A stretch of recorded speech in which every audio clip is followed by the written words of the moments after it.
So yun na nga guys, for today's video, ipapaalam ko sa inyo ang pinakamahalagang tips kung paano magtanim ng miracle fruit ng madali at mabilis.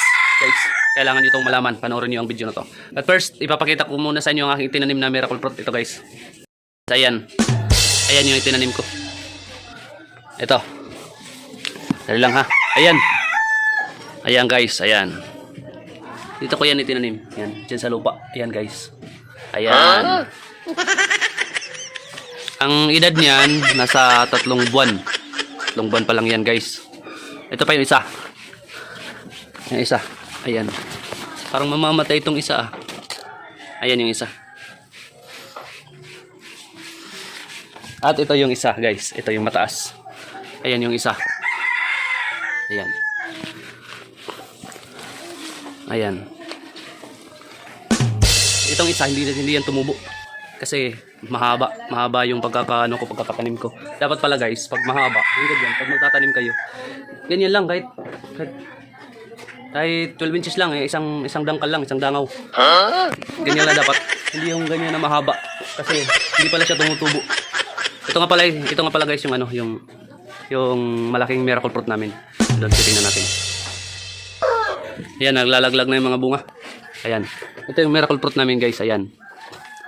Ayan. Diyan ako pumutol ng ng sanga. Diyan pumutol ako ng sanga diyan, guys.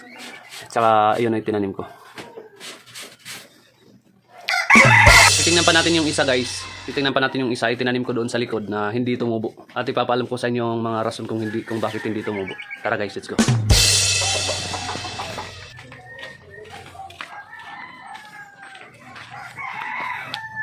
Ayan guys, oh. Ayan. Yan yung tinanim ko na na miracle fruit na hindi tumubo. Ayan. Hindi talaga tumubo. Kasi mahaba din eh. Mahaba. Yan guys. Yan yung hindi tumubo. Ang nangyari diyan, naman kasi yan, robas. Yung yung malaking sanga na, yung matandang sanga, dapat tutubo yan eh. Siyempre, napakadaling itanim niya ang miracle fruit, pero hindi siya tumubo. Kasabay na nun, mga 3 buwan na din yan, hindi yan tumubo. Dapat 2 linggo, tubo na yan, dahon na yan, pero hindi tumubo dahil nga sa mahaba. So tatandaan nyo guys, pag nagtatanim kayo ng miracle fruit, maiksi lang. At saka kailangan yung isang dangkal lang. Tapos tusok nyo lang sa lupa. Yun, tubo na yun. Sige guys, ganyan lang ang pagtanim ng miracle fruit. Huwag kayong mag-alinlangan guys, kung gusto nyo magtanim, mabilis lang siya tumubo. Kahit hindi nyo diligan, putulin nyo lang sanga, itusok ninyo, tapos mga 2 linggo, 3 linggo, dadahon na yan. Pag dumahon na yan, diretso na yan. At hanggang sa lumaki yan. So yun guys.